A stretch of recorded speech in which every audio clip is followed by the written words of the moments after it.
Hello, lovelies. It is Leah Simone. Welcome back to our YouTube channel, a sacred space that is yours, mine, and the divine. Don't mind my appearance, you guys. I'm sitting outside, so you may hear a little bit of background noise. I hope you guys can hear me okay. But I just come from the gym not too long ago, and I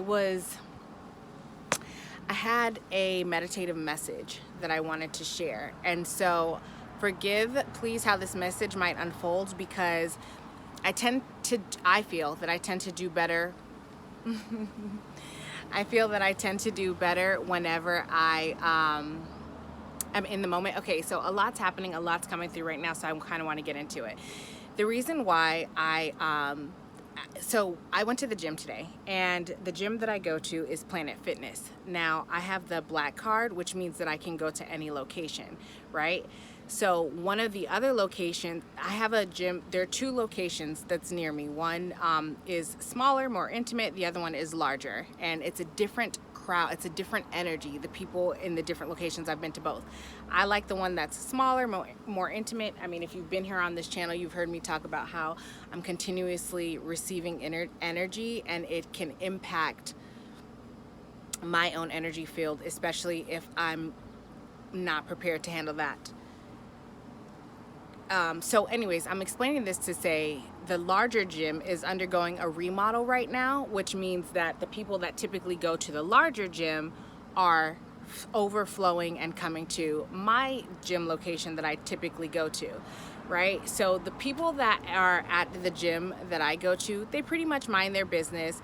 They are there to work. Seriously, I feel like me, they are people that appear to be like at the beginning part of their fitness journey, again, like me. So there are some people there that, you know, are in shape, amazing bodies, very knowledgeable when it comes to the machines, and I've had conversations with some of them. They're pretty humble, but mostly people just mind their business, right?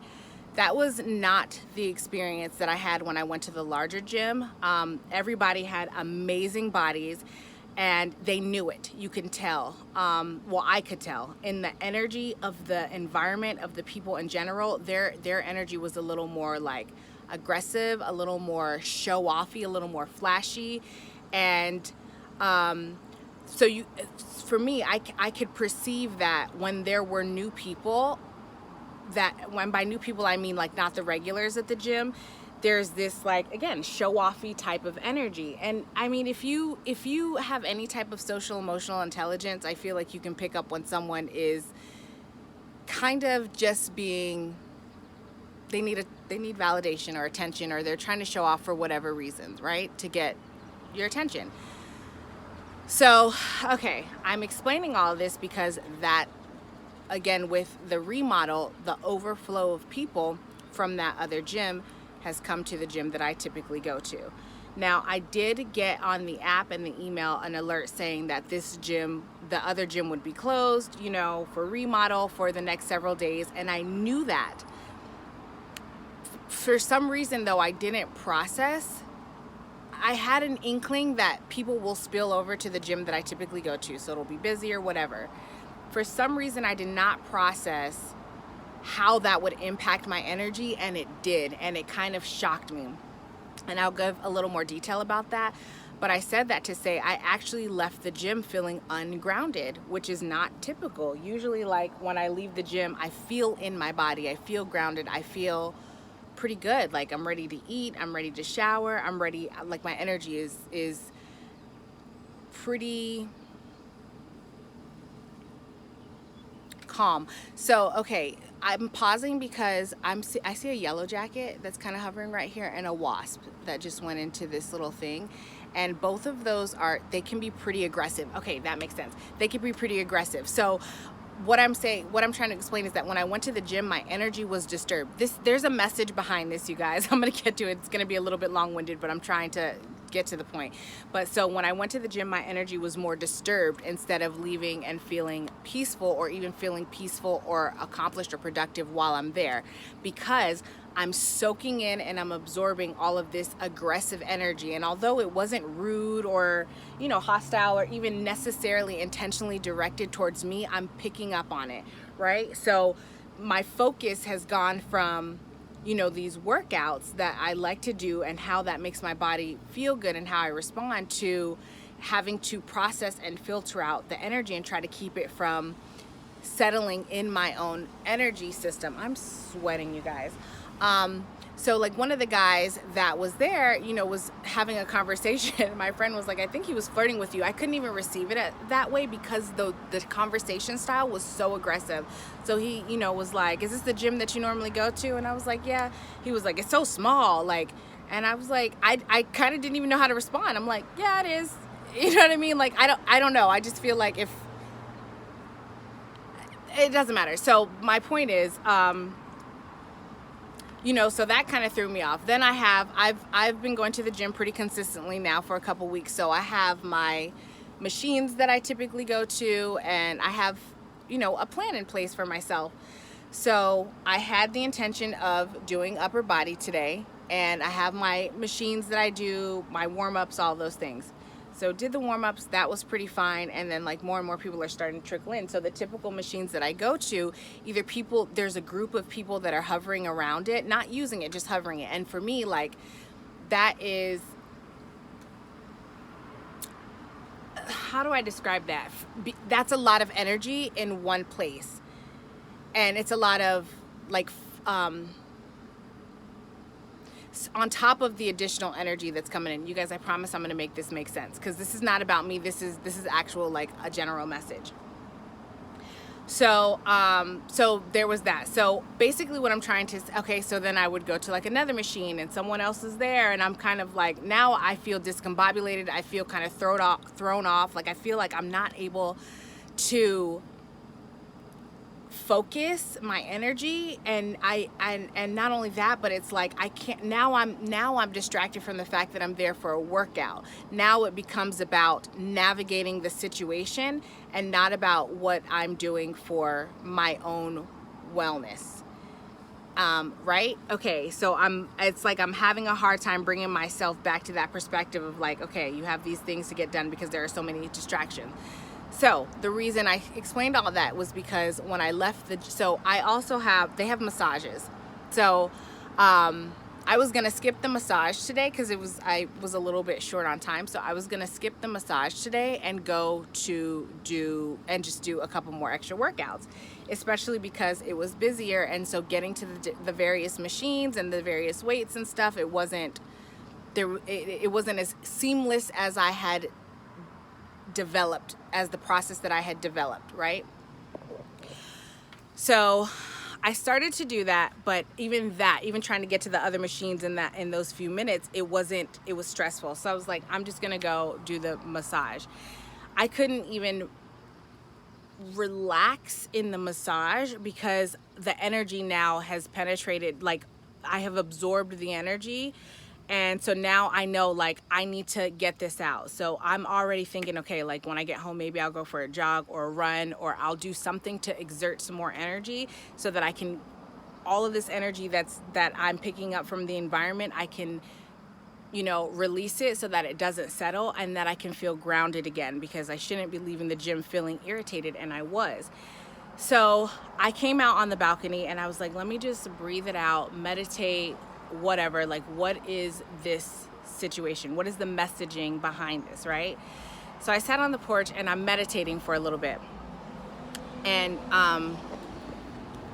this is a part of the meditative message that is for you guys, for me as well, but to share for you guys. So the word that I got was congruent, right? And immediately in my mind, I'm remembering congruent as like an evenness. Like if you have a shape, you know, and then you line them up and you kind of like split it down the middle and then fold it and line it up, it's even. All of the points match up. It's congruent. It's the same shape, same measurements, you know what I'm saying?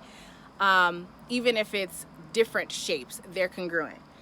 And then after I saw that, I saw a shape, and it was the word that I heard was trapezoid, but it wasn't an even trapezoid. It was an acute trapezoid. So basically, an acute trapezoid means that one of the angles, you can also Google it, look it up so you can see what it looks like, but one of the angles is more acute than the other one, which is more obtuse. So it's not congruent, right? So I couldn't understand, like, why would I get the word congruent and then see a trapezoid that's not congruent? So when I looked up, so I felt called to look up the definition of congruent, and okay, hold on. Spirit's asking me to back up. Something about the trapezoid. So, oh, okay. So the trapezoid is meant to be an isosceles trapezoid, which is even, congruent, right?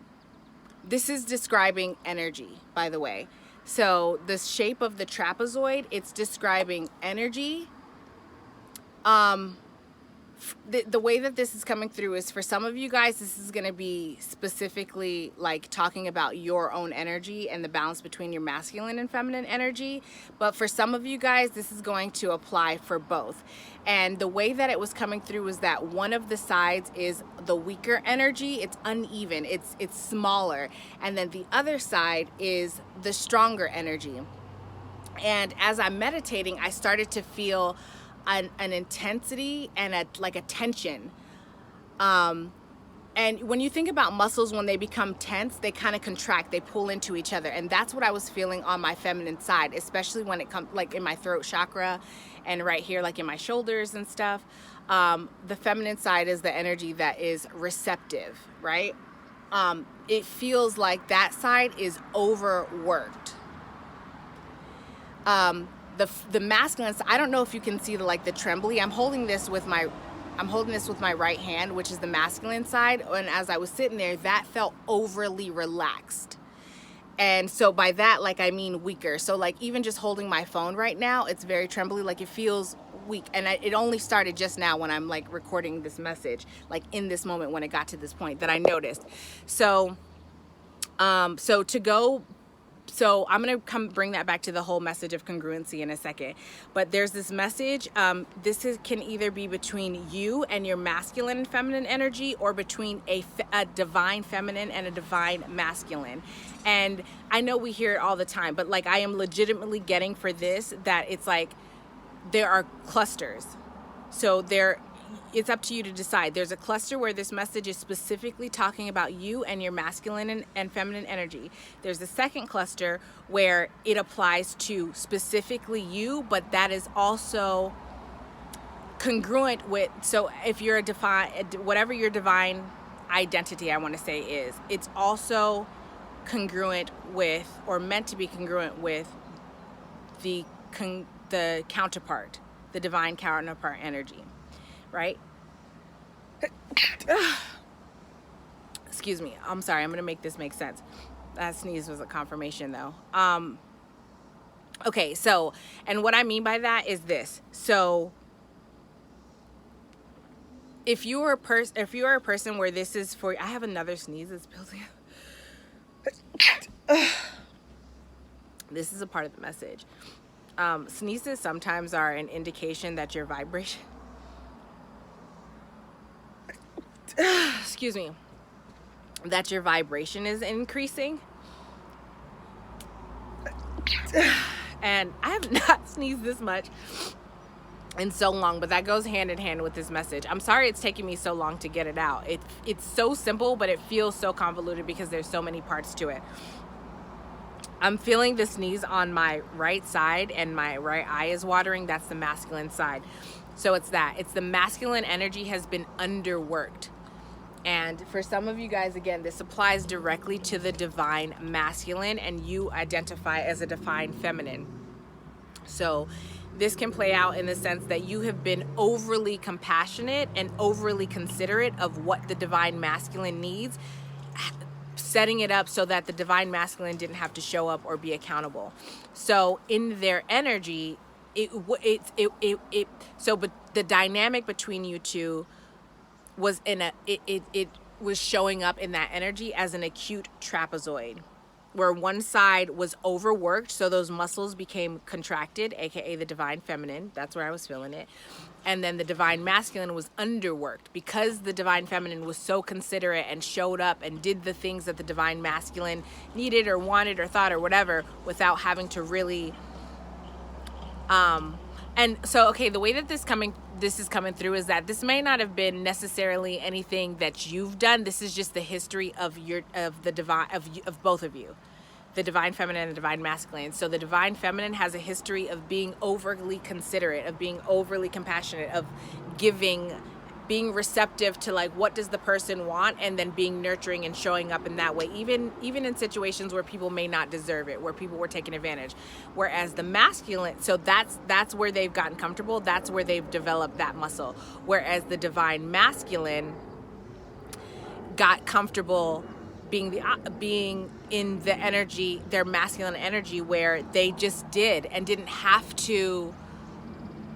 It's like they allowed, how can I describe this? They didn't have to be accountable because they surrounded themselves with people that overly considered them. Whereas the divine feminine, they have a history of surrounding themselves with people that are in that masculine energy where they just, so now the quote that I'm hearing is like, as a giver, you need to have limits because takers don't have any. And it's like that. So the divine feminine has the history of being in the energy of giving overly without boundaries or whatever. So that's what they had to learn. The divine masculine was in the energy of asserting their self and not really being so considerate and like taking from the giver.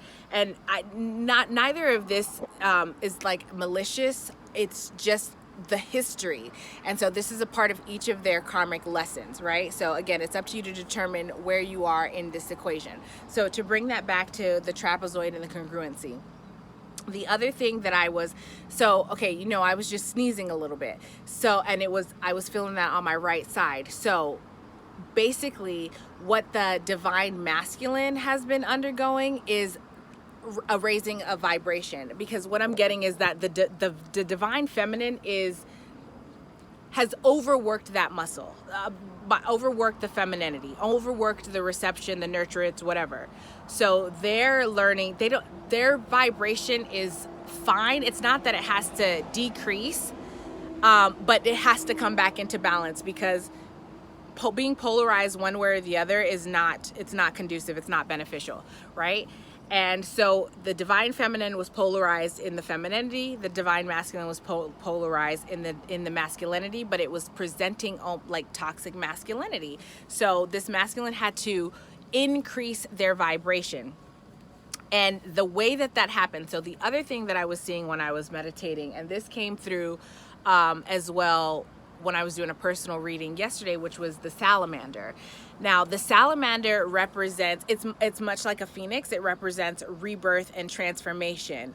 So where the phoenix, it literally becomes engulfed in flames, and then it turns to ashes, and then from those ashes a new phoenix emerges, right?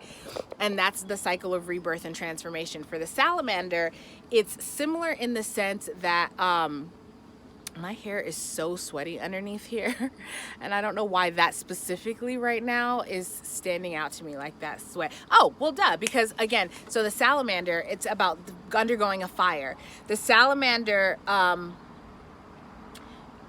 symbolizes that immortality, power, rebirth, transformation, and it also involves and is represented by the element of fire. So for a salamander, it's about being able to survive like shame, guilt, misfortune, and allowing that to transform whoever, the salamander, right? It also represents an unbreakable will. And I feel like both parties, the divine feminine and the divine masculine, has had an unbreakable will in what they have been accustomed to, you know? So I said that to say, to bring that back to the word congruent, right? When I looked up the actual definition, there was a part of it that spoke about chemistry, and the definition was not undergoing a change in composition when undergoing a reaction. So what I'm getting from that is like the core of who you are, the heart of you, the soul of you does not change. But whatever the outer part was, the shell was so, I'm seeing like rusted. It was like so compact and so rusted, so much so that the soul of you couldn't exceed. And I'm getting this for the masculine energy. So the masculine energy has recently undergoing that increase in vibration, breaking out of that shell, breaking out of that karmic cycle, learning those, being held to the fire, so that they can change. Not the composition. The composition remains the same. Like the core of who they are remains the same, but the way that they were expressing and the way that they were navigating their perspectives, it was not beneficial. It was conducive. It was kind of, I'm seeing it was kind of like angry and reactive. Yeah. So not undergoing a change in composition when undergoing a reaction. So it's being able to, okay, so the masculine energy, the divine masculine had to learn how to be in situations where they're held under the fire and it's not reactive, it's not angry, it's not aggressive. Their composition, their heart remains the same, and they can, even if they feel feelings of frustration. Okay, so now I'm being brought back to the gym, where it's like that's what they're learning, how to keep their energy focused on their intention, on the bigger picture, instead of becoming thrown around and discombobulated by energies that come in that are intending to create a reaction. That's what I'm getting, that the divine masculine has been, this again can be the divine masculine in you or a divine masculine that is your counterpart. Either way, so with what I will say is, like, in a partner situation, both of you guys have to have these adjustments to become an isosceles trapezoid, so that there's balance between the both of you, so that you're not leaning too much, so that one party isn't leaning too much in their feminine and one party isn't leaning too much in their masculine. Why? Because that type of situation creates codependency. That type of situation makes it where one party's like, well, I know that I'm good at being in my feminine energy, so I'm going to solely rely on this divine masculine to handle anything masculine related. And I don't mean manly, I mean masculine as far as like being assertive, action oriented, having a willpower, all of those things. You can also look that up if you want to. The divine masculine energy is related to fire, so it's that as well, having to deal with the reaction and asserting yourself, even if that's like defending yourself, protecting yourself, that type of thing. So that creates a codependency. Whereas the opposite of that, if the divine masculine can say, I'm strong in this, so I'm going to then become codependent and rely on the feminine to get me through these social, emotional situations, environments, to manage my emotions, you know what I mean? So I don't have to deal with it. So it's okay if the only thing I know how to do is express anger and reaction, because anything else, like the divine feminine can deal with, or they can manage that, and that's a codependency. It's not healthy for either parties in that situation. So both of you guys have had to learn that. Divine masculine had to learn how to, I'm seeing like focus and direct their channel, to channel their energy in a healthy way, to make sure that, again, not undergoing a change in composition when undergoing a reaction where there's energy, or you're held under the pressure, or you're going through the fire. You don't then kind of like, so what I'm hearing now is like, you ever have someone, or you ever have those moments where whatever, you're in the moment and it's almost like an out of body experience, and looking back, you're like, I was not myself. It's like that. This divine masculine was easily pulled into situations where they were not their self. They weren't presenting the core. All they've learned to develop was their masculine energy, their fiery, passionate energy. So it's either overly sexualized, or it comes through aggressive and angry and like that fiery, passionate energy. But that's not the core of who they are. So that's what they've had to learn, is to integrate their feminine energy and become congruent in that. Why? Because the divine feminine also has had to learn that lesson. And I'm getting that honestly, like the divine feminine went, they accelerated. And I don't mean any disrespect, but it was like, because the divine masculine had resistance, that's why. So the divine masculine was resistant to learning that lesson, and so that means that they had a delay with integrating, whereas the divine feminine, because the divine feminine is receptive, was receiving that and was like, okay, I'm getting the direction from the divine, from my spirit guides, from the environment, whatever, however the divine feminine processes it, God, whatever. They were receptive, they took that on. And again, it's that overly compassionate, like, oh, you're saying this is a need of yours or whatever. It's that over consideration. So they've had their own, each of them have had their own experiences with integrating and becoming balanced in their masculine and feminine energy. And it's, so they're different, because it's different lessons. The masculine had to integrate the feminine, and the feminine had to integrate the masculine. So the feminine had to learn to speak up for herself more, to be more assertive, to understand and get to know her needs, and then say no when they're recognizing that someone is taking advantage of them and not meeting their needs. When they're showing up for other people to meet their needs, or considering what they want or what they don't want, and that the divine feminine is showing up in that way, but it's not being reciprocated, that was the lesson that the divine feminine had to learn, was how to cut that off, right? That's something about that. Also, like the noise, like the loudness of it, they had to learn how to hold their own.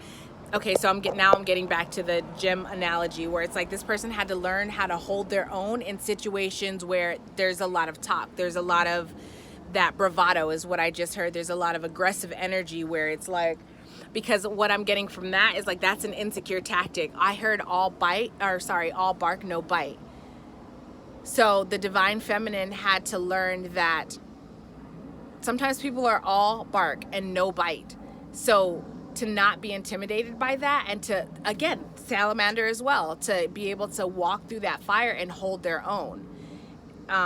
You know what I'm saying? And not allow their composition to change under a reaction. Because what I'm getting is the divine feminine would become introverted and small in situations, in reactive situations, whatever that is. Whereas the divine masculine will become extroverted and big and bravado in situations of reaction. But it's about maintaining stability, staying grounded and centered, and keeping your eye on the focus of whatever it is. If it's a debate, a conversation, a debacle, it's like not allowing your energy to be pulled one way or the other by anybody else who is like navigating their own insecurity and trying to over assert their dominance in whatever way. So what I'm getting is that the divine masculine was used to feminine energies, like kind of had that like the strong arm when it came to feminine energies that are overly emotional, because that's what he interpreted as a means of like dominance, you know what I mean? Like emotional manipulation. Whereas, and like, okay, so my arm just started shaking again. I don't know if you can see that in the camera, and it's like that. So again, going back to the whole managing someone else's emotions, because he was not strong in the emotional realm. He allowed somebody, the divine feminine or other divine feminines or feminine energies, to kind of navigate that and tell him what emotions are instead of doing the work. So it's weaker. The action of working through emotions and integrating is what he's had to learn, because his emotional expression was anger.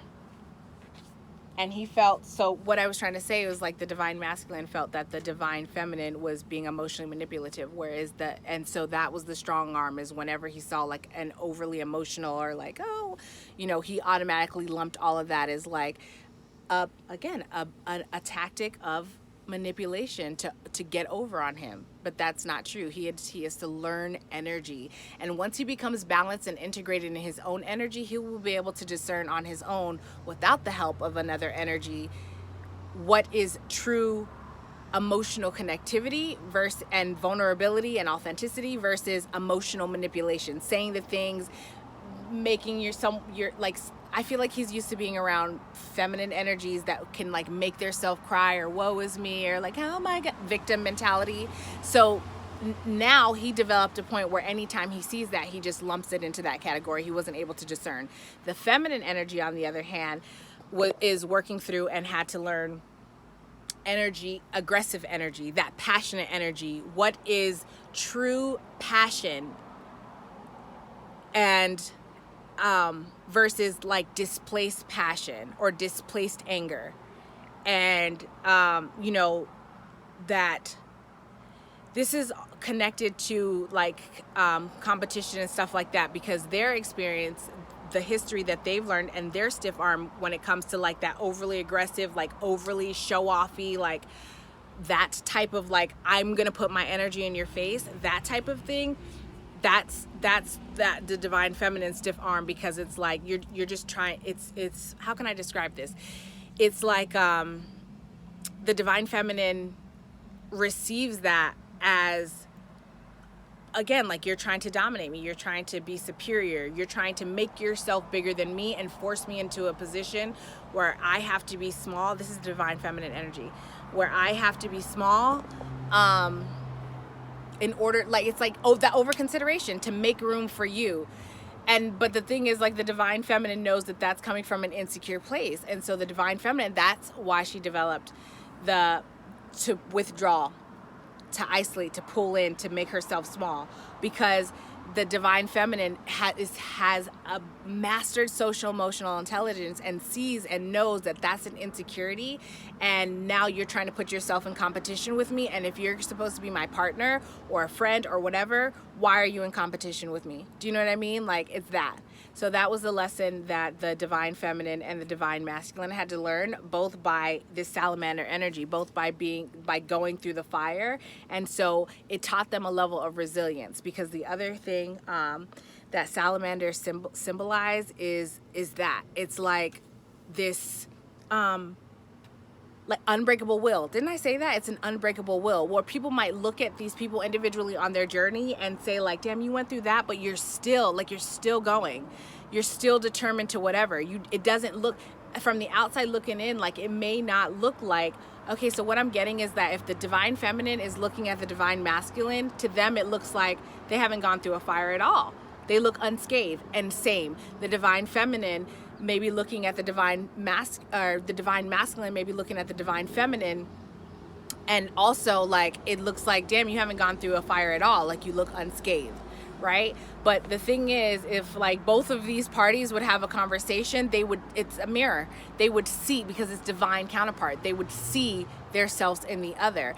And this time it's the resiliency. It's because now it's going to be balanced. It's not going to be the projection where one person is overly developed in their, in, let's say, their feminine energy. And so as a mirror,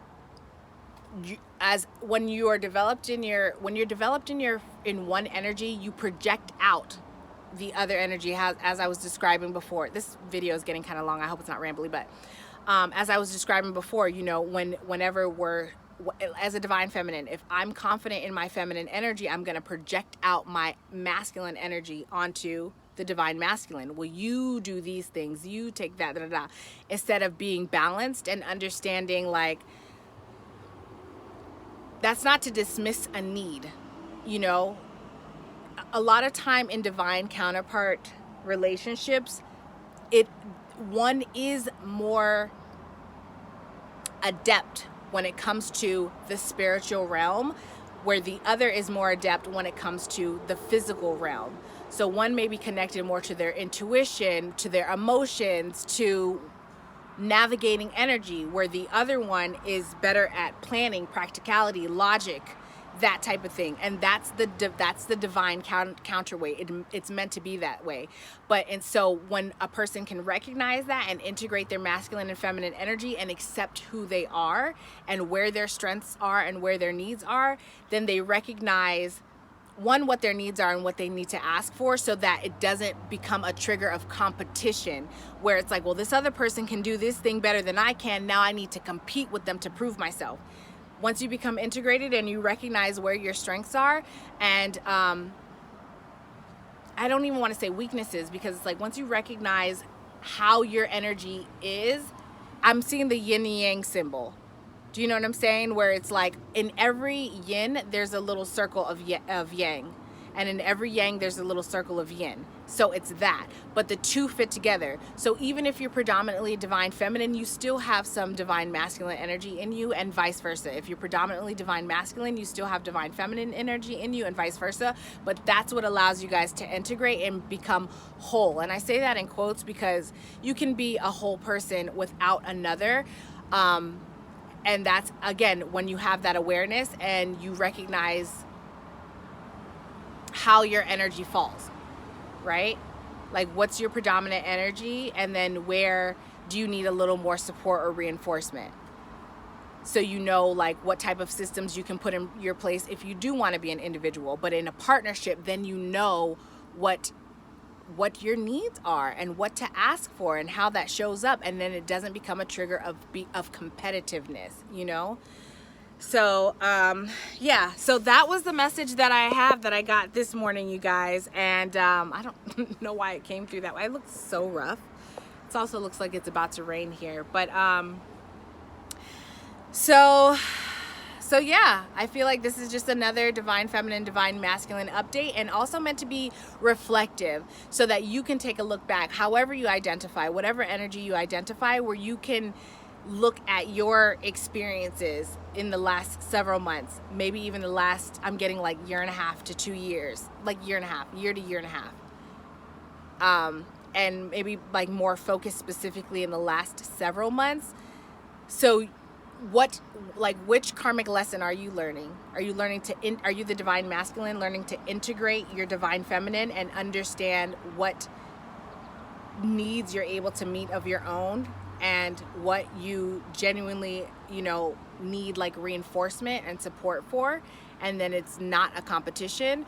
Or are you the divine feminine that's learning how to integrate your divine masculine and what those supports are, or whatever? Because what I'm getting is that like the divine feminine may have presented as like hyper independent. You know what I mean? Like, I don't need anyone because I don't trust that. You know what I mean? And the divine masculine as well, like hyper independence, because I don't trust that emotional state. Like you know what I'm saying? So, yeah. That message hit for somebody. I just got the confirmation. So, yay, you. Anyways, all right, that's where I'm going to leave it here, you guys. Thanks so much for visiting my channel. I know that I haven't been really consistent with posting videos and stuff. I'm just, again, I'm a part of this as well. It's about to start raining. I'm a part of this as well. So I've been working through like my own integrations, and that's been taking a lot of my focus, learning my lessons, whatever. So as far as like figuring out my lane, but I'm going to start getting back into doing more pick a card readings and some more of these channeled messages and stuff. I'm going to be more intentional about it. Also, I just want to remind you guys that my personal reading list is open. So check out the description on my YouTube channel. You can send an email to intuitivelysimone@gmail.com, and I will follow up and confirm that you're on the wait list, and then give you all the details about the pricings, the question types, the expectations, all of that. So shoot me an email if you're interested. Otherwise, I will see you in the next video. Bye.